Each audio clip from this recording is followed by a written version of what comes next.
The final race of the 2004 NASCAR season, the Ford 400, about to get underway at the Homestead-Miami Speedway. Beautiful weather, sellout crowd, and a great day of racing about to begin. Cars will be headed out onto the track to begin their parade and pace laps in just moments. 65! Budweiser, the official beer of NASCAR, proud to sponsor the Budweiser Pole Award, given to the fastest qualifier at each NASCAR Next Cup Series race. How about Kurt Busch? What a statement Friday, winning his first pole in 2 years when it would have been easier to play it safe. Budweiser congratulates Kurt Busch for this weekend's race, the latest Budweiser Shootout eligible driver. Two teams that compete out of the same race shops, competing today for a championship. That's Chad Knaus, Jimmy Johnson's crew chief, wishing Jeff Gordon luck before the start of the race. And here we go with the starting lineup for today's Ford 400. Kurt Busch, championship leader on the pole. On the outside is Greg Biffle. And that's a statement. He did that on the second lap, which is tough to do. And like you said, Alan, he went out and did that, put it on the line, and that's impressive. Yeah, how easy to crash a car on a qualifying lap when you're hanging it out, right? Sir. There's Jeff Gordon in row 3. And my thought is, Greg Biffle, is he going to fight Kurt Busch on that first lap? Let's ask him. Greg Biffle, Benny Parsons, you got me? Got you, BP. You know, if that 97 car leads the first lap, that's 5 points. How much effort, how much resistance are you going to give him? Well, he's my teammate, and through thick and thin, I gotta give the courtesy, work with him here, give him 5 points. I got a really fast race car today, and I owe it to the National Guard and my team to lead as much of the race as I can. But we're going to give him a little bit on the first lap here. Well, all right. Good luck today. Well, there you go. That's the importance of having a good teammate and being up front. I mean, just think if one of the Hendrick cars are on the outside, or one of the DEI cars on the outside, Kurt Busch would have to really race for that first lap.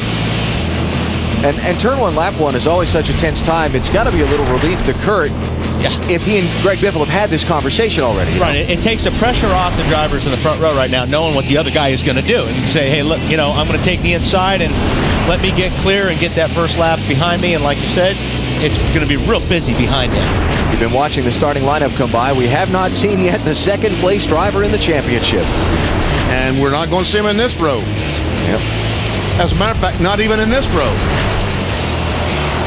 But back in 39th, his worst start in his career is Jimmy Johnson. But, like I said earlier, he can get up to the front. He's got a good race car. He's got a good race team. He just has to be careful, get through it. But it'd be great for him to have a yellow come out in about 15, 20 laps. So all those cars he passed, he can just erase that mark because the leaders are going to take off. And they're going to be a lot faster than the guys in the back racing traffic. Mike Bliss with an engine change, Jeff Burton with an engine change, Casey Mears with a backup car. After a qualifying crash, they dropped to the end of the field, and you see a lot of cars here trying to make this 43-car Ford 400 grid. And the most notable was Kyle Petty. Final stories from pit road before we begin the final race of the year. Here's Marty Snyder. Alan, it is hard to put into perspective what goes into a championship run, but consider just this race for Kurt Busch. This 97 team started working on this car at the 1st of September. They have tested here just for their teammate Matt Kenseth only, so the test could be more private and the information would not get out. 2 months of effort into this race car and a year of hard work comes down to the next 3.5 hours. Can they win the championship? Dave? Marty, at the end of the day, a statistical tie at the top of the standing is possible. And with 5 wins this season, Jeff Gordon cannot afford that because both Jimmy Johnson and Dale Earnhardt Jr. have more wins than he does this season. And the first tiebreaker, if there's a tie, is number of wins. Jeff Gordon can't get even today. He's got to get ahead. Matt? At days, and Jimmy Johnson could be the 27th driver to win the championship. Much like his mentor and co-car owner Jeff Gordon, if he pulls it off, it'll take place in his 3rd full season in Cup. When Chad Knaus formed this team 3.5 years ago, he used the 24 team as his championship model, and it has paid off. During the week, these teams park their cars side by side in the same shop. Today on pit road, they're parked side by side. And you saw Chad Knaus earlier give Jeff Gordon the thumbs up, giving his team a pep talk. It is a total team effort here in the Hendrick camp today. Just like what we talked about, we'll go out there and have a good time. We've got 267 laps, I believe, to get this thing up to the front. I don't care if it takes every last one of them. That's when it needs to be there. Go out there, be nice and smooth, have good pit stops, relax, have a great time, buddy. This is the last time you guys are going to get to race, any of you guys, till Daytona. So let's go out there and have some fun. Go out in style. Chad Knaus crew chief for Jimmie Johnson, the number 2 man in the chase. There's one driver, one crew chief, 7 guys over the wall, all the people you see in the pits, and all the people you don't see, back in the shop and back in the front office. That's what makes a successful race team. In the racing business, it's not about the paycheck, it's about the payoff, the championship, and that's what's on the line today. Never has going around in circles been able to take a team so far as it will today. Alan? This is going to be great. Signal has been given to the field. Next time by. Now, one story we want to update you on that involves one of the championship-eligible drivers, Dale Earnhardt Jr. Driver and his spotter have a relationship. The spotter up on top of the grandstand talking to the driver, coaching him, helping him through situations on the racetrack. Earnhardt Jr.'s spotter has been Steve Meal, but he's been suspended by NASCAR for this weekend's race. He was spotting for his son Shane in a Craftsman Truck Series race here on Friday and was openly critical over his team's radio, very openly critical of a NASCAR decision. NASCAR officials felt he was very disrespectful and suspended him for the weekend. So, Danny Culler, the longtime spotter in NASCAR Nextel Cup racing, has stepped in. He has spotted for Dale Earnhardt. He has spotted for Kerry Earnhardt, and he's very proud now that he is today will make all 3 Earnhardts he is spotted for. So that's one story involving Dale Earnhardt Jr. Check out NBCSports.com while you're watching the race today. BP will look at the mental challenge Kurt Busch must overcome if he's to win the championship today. And I've made up a little cheat sheet you can keep with you. Some of the things I've got in front of me on the best and worst possible point finishes that all the top 10 drivers can have, and some other numbers on the day like the tiebreakers and so on. NBCSports.com. All the things I talked about, they're past Kurt Busch. All he's got to worry about right now is to try to win the race. Okay, so you can still go get my cheat sheet. Oh, yes. Okay. Yeah, but you did the math on that, so what good is that? I had somebody double check it, okay? Okay. Well, here we go. Bet there's more than a few butterflies in those race cars right now. But this is what they've been waiting for. They want to get this thing going. As soon as that green flag drops, butterflies will be gone. 267 laps, 400 miles. The Ford 400 is underway. And there you see Greg Biffle giving the 97 car plenty of room getting into turn 1. Uh-oh, we got trouble already in turn 1. Cars in the wall. It's toward the back of the field. Was Jimmie Johnson in it? It's Mike Bliss. And is that Hermie Sadler in the 02? Yes, it is. Jimmie Johnson got through. Wow. Well, there's one lucky episode he got through. Mike Bliss and Hermie Sadler were at the back of the grid. This was almost at the very tail end of the field. Now, under NASCAR rules, when the caution flag comes out, the field is frozen. So Kurt, at about 50 miles per hour, crosses the start-finish line as the leader, receiving 5 bonus points. That'll be the easiest 5 points he gets today. What happened? Turn 1, lap 1.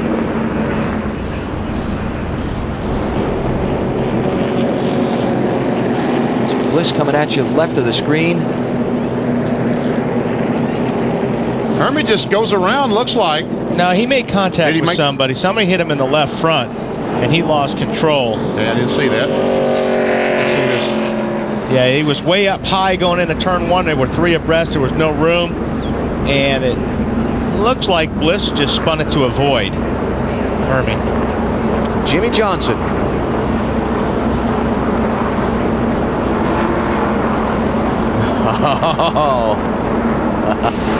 That's the danger lane you're in when you start in the back of the pack. Caution's out early at Homestead. Hello and welcome to the Built Ford Tough Chase for the NASCAR Nextel Cup Championship Super Duty giveaway. These 7 lucky fans behind me were randomly selected after correctly identifying a Built Ford Tough moment from a previous NASCAR race this season. I'm with Phil O'Connor from Ford, and this is a pretty awesome gift you guys are giving away this weekend. Well, it is, Marty. This new Super Duty is not only the official truck of NASCAR, it's the strongest, toughest, most capable Super Duty we've ever built. All right, folks, we'll come on up, select one key, and we'll see who drives home this new Ford Super Duty. Of all the keys that are being selected, only one will start the truck.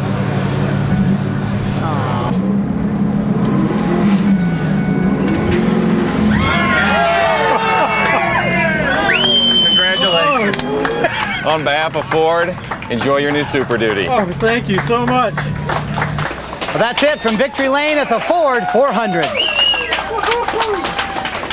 That was on Friday. That's a pretty good deal, huh? Come to the race, get a new truck. And he looked like a truck driver, didn't he? Yes, sir. You didn't get one? No, I didn't get one. No. I look like a truck driver, but I didn't get one. Pace car's off, going back green with Kurt Busch the leader as we start lap 4. Greg Biffle, Ryan Newman, Casey Kane, Jeff Gordon, the rest of the top 5.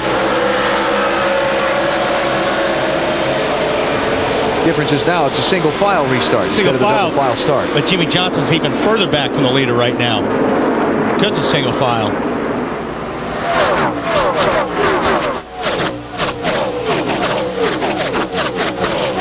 Here comes Jeff Gordon, going to try and get 4th place from Casey Kane. You know, this track doesn't have that high groove like it did last year when we were here. I mean, it's got wide grooves, and here we go for a pass for the lead. Biffle's going to take it. But it'll be interesting to see if that top groove gets worked in today. Because last year we were right up against the wall. And I'll tell you, the 16-car Biffle was very, very good in practice. This is the same car. Oh, we got another crash going into turn 1. Got a few of them involved. Jimmy Johnson's on the apron. He squeezes through again. Robbie Gordon is backing around the corner. He may have got tapped in the right rear. Casey Mears got a piece of it. There's Jimmy Johnson. He may have got tapped in the right rear. We'll have to get around that side and take a look, but it wasn't anything big if he did. Who else involved? Jeff Burton is over there driving away. Pretty good damage on that car.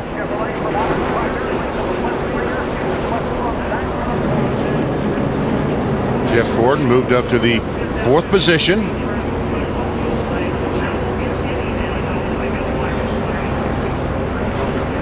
Had some trouble getting this one going, haven't we? Boris said in 36.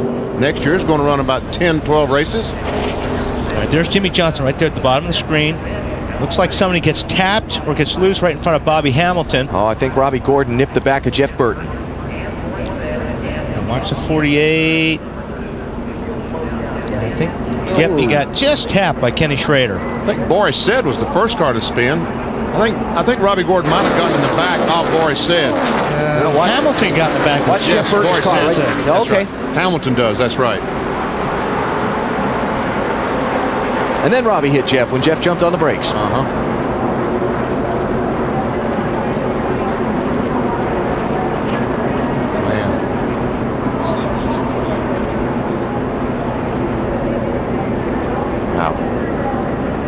Doesn't look like the 48 car had any contact with anyone. On board with Robbie Gordon.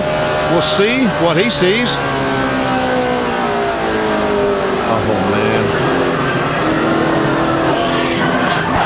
Sometimes, I mean, you just can't get slowed down fast enough sometimes when you're running that close to somebody. And this is Carl Edwards. Right in front of you, right in front of you. Stay low, stay low. Come on, baby. Did a good job. Real nice job there. It was a great move.